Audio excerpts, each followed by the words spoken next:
What's up, guys? So in this video, I want to talk about 3 actions you can take to do church from home. Something amazing happened when the pandemic hit in the professional world. Employers and employees boast about this sudden spike in productivity once people were transplanted from their traditional office spaces to their home office spaces. You talk to people today and they'll even tell you how they began to work more hours and they were simply more productive once they started to work from home. Forbes magazine noticed, though, that after a few months, people hit a proverbial wall in terms of their productivity, and it once again declined. That's because right at the beginning of the pandemic, people had worked so hard and invested so many hours. Even though they were at home, their work-life balance was off because they didn't know when to turn off work. It made me wonder, though, what was it about moving from the traditional office space to the home office space that caused people to be so much more productive? I kept reading the article, and Forbes attributed this spike of productivity to what they called panic productivity. People were panicking, and in response to their panic and in response to their anxiety, they worked harder. When the pandemic hit, a lot of companies didn't know how it was going to affect business, so they started making cuts, and they started letting people go. And a lot of employees worked really hard. They were more attentive to emails. They were more engaged in meetings. They put in more hours. They were more productive because they wanted to be viewed as relevant, reliable, and valuable assets to their employers. Something different happened in the church, though. It seems like the pandemic ushered in an ecclesial sabbatical in the church. We became slothful and apathetic, and a lot of that was because we simply didn't know what to do. For so much of our lives, the sanctuary was at the center of what it meant to be a Christian. Well, now we have more data, yet we're still facing the prospect of more temporary closures or shutdowns of our sanctuaries because of a rise in COVID cases. And so I think it's good for us to think about how to be the church, how to do church, even when we're displaced. Number one, I think the first thing that anybody can do is start a small prayer group. You don't have to be the most tech-savvy person in the world. All you need to do is know how to work a telephone and you can start a prayer group. You need a phone and the phone numbers of the people whom you'd like to pray with and pray for.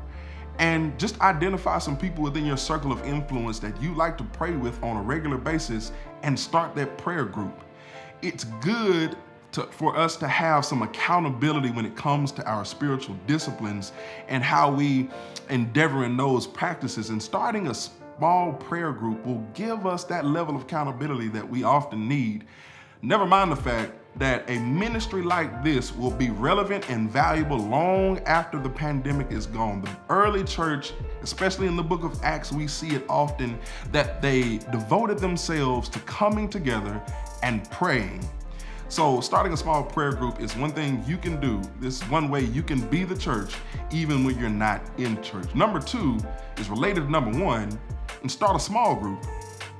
Start a small group. It's related to the whole prayer group idea, but as believers, we need spaces where we can come together with other believers and read and study God's word together. We need a steady diet of biblical wisdom, especially in this age of information. So creating this group or starting this group helps us to continue in our covenant with one another, to have these devotions and to study God's word and to get to know God.